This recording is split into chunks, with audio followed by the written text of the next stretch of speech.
Caledonia Warriors got off to a successful start last Friday night with 47-0 win over Pine Island. Head coach Carl Fruechte joining us. And coach, I'll start on the defensive side of the ball. Anytime you get a shutout, it's a very good thing. 4 takeaways, a pick 6 included. What made things click on the defensive side last Friday? Well, we just felt like we got back to our style, being fast, physical, blowing up gaps. The last couple of years, we just felt like we weren't getting off the ball like we should have. And that was the main goal for the day, and communication, like we talked about last week. And we did a great job of doing that. And hopefully we can do that again this Friday. And offensively, a very nice night. We're 300 yards total offense, and a nice balance between the run and the pass. What were the main positives you took away from that side of the ball? I just think we got a lot of kids in. We rotated a lot of kids. It was, real hot. We wanted to make sure that we were solid on defense, and on offense, we tried to get a lot of kids reps. Offensive line fired up the ball better to give Lewis and Ethan good passing lanes. And we got quite a few running backs that we're very confident in, and they ran downhill. And if the hole wasn't there, they made a hole. So it was good to see. And you kind of touched on this previously, but you got 10 players involved with touches last Friday night. How important is it to establish kind of multiple threats on offense? Yeah, I mean, you got to be multi-dimensional. It's just where high school football is at right now, especially in our section. We got a loaded section, which, again, we love. You got to be able to pass, run, and be very, dynamic. The big thing, too, you want to build confidence in kids. Kids, they start getting touches early in the season. We got some juniors that you could really see some big smiles on their faces. They're understanding that, yes, I can play varsity football. So that's very important. And with the way the game went, you had an opportunity to get a lot of kids in. Do you feel getting that opportunity in week number 1 just kind of has a positive vibe and just kind of helps the energy heading into the next week when everybody saw some varsity time? Absolutely. It was really neat for me. A lot of sophomores came up to me after the game, thanked me for getting them in, which, of course, our coaching staff does a great job rotating guys. But they now understood. It was interesting how they understood the technique, the speed, why we're so intense during practice. And they just had some very good questions, and that was quite exciting to see.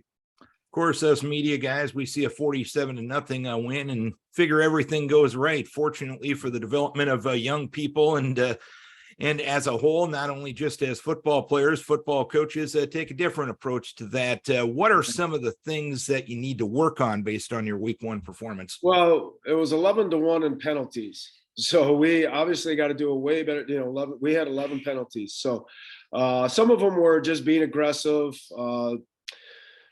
but a lot of them were just being undisciplined. We do what we call ball drills every day for D-line, things like that. We had quite a few jumps on that, so that's very frustrating to me. So we got to clean those up. I felt like we could have been more aggressive right away on the offensive line. We knew what they were going to do. We always talk about we always tell our kids, think like the coach. So if this isn't working, what's he going to go to? So to us, no matter what front the other school throws at us, we should be prepared, but we weren't. And it took us a quarter and a half to figure it out, which, again, they're young kids, and that's why you play the season. But those are the main things that we need to clean up. And when it comes to penalties, you mentioned sometimes kids are trying to make plays and their hands getting out of position or their technique gets a little out of position. Are there any, you don't want any penalties, but are there some that you can live with a little bit more than others? Yeah, I mean, we got called for 2 hitting the helmets. Both of them, well, one of them was trying to deflect the football, which it is what it is, and the other one was a stiff arm. Those are just, to me, those are just hustle plays. It wasn't vicious. It wasn't from stupidity. It was just trying to play the game of football, and I can't worry about that. And Lewiston Altura comes to town this week, home opener for you guys. What do you expect out of them? Well, they run the wing T. Brent Olson does a great job. His staff up there. Our coaching staff has a lot of respect for Brent and his staff. We like them. They're good people. They care about their kids. If you're not ready, they're going to get you on fullback trap. They're going to get you on the buck sweep. They're going to get you on the waggle.